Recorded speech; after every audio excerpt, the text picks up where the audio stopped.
Hi, I'm Matt Lighty from Matt Lighty Photography. In today's video, I want to cover bringing in a secondary copy of images into Lightroom, and we'll also do it in On1 Photo Raw. The purpose for this, when you bring your images into Lightroom or On1, you're always going to copy them down to your local computer because it's going to be much faster and safer to work on them from your computer as opposed to an SD card.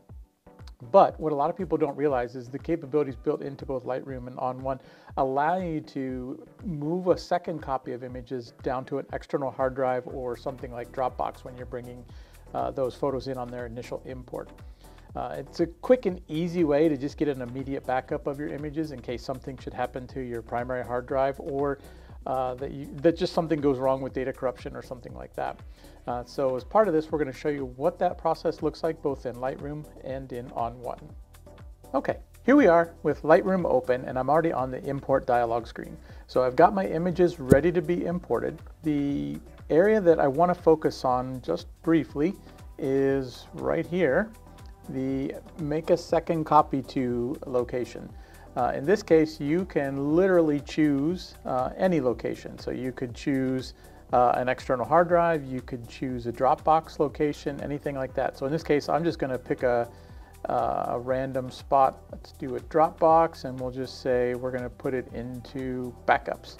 And we'll hit choose, and as soon as we hit import, then what's going to happen is the images are going to get copied down to their primary location on the hard drive, but they'll also get copied over to the Dropbox location as a secondary. So when you're doing that, you're almost getting a 2-for-1 or 3-for-1 copy, because you're getting a copy to your local hard drive, you're getting a copy into the local area of Dropbox on your hard drive, and then you're also getting those replicated up to the Dropbox cloud.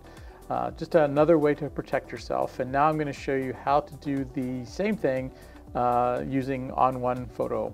So hang on and I'll be right back. Okay, here we are in On1 Photo Raw 2023. It's another kind of a complementary program. I use it back and forth with Lightroom, especially the plugins. There's some really neat features that On1 provides that I think make things a little bit easier. Primarily, most of my time is spent in Lightroom, but if you're not a Lightroom user, then there's a lot of capability here, and I love the fact that they do have the same type of option to pull your images into a secondary folder.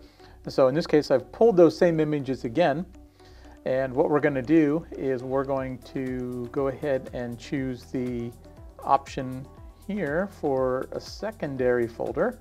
Let me back that out. And we'll just hit the drop down here, and again we can just choose a location. So you can see, just like with Lightroom, I can go right back to Dropbox, I can go to backups, and I can hit open, and you can see right there it's pointed to that library, and I hit import. And just like Lightroom, then those images are going to go to wherever I specified on the local hard drive, and then they'll also go to that local Dropbox folder on the computer and then synced up to Dropbox. So hopefully you find that helpful. I mean, this is a great way just to add an extra layer of insurance on your images and help to protect them. If you found this useful, I would love for you to leave a comment below and just let me know what your thoughts are on this, whether you're a Lightroom user, an On1 user. I don't know, I'm assuming Capture One has this as well, but I'm not a Capture One user. And if you found value in this video, it would be awesome if you would just hit the subscribe button and the like button, and you can hit the little bell there if you want to be notified when we post future videos. So thank you for taking the time, and I hope you have some great success in capturing images and backing them up safely.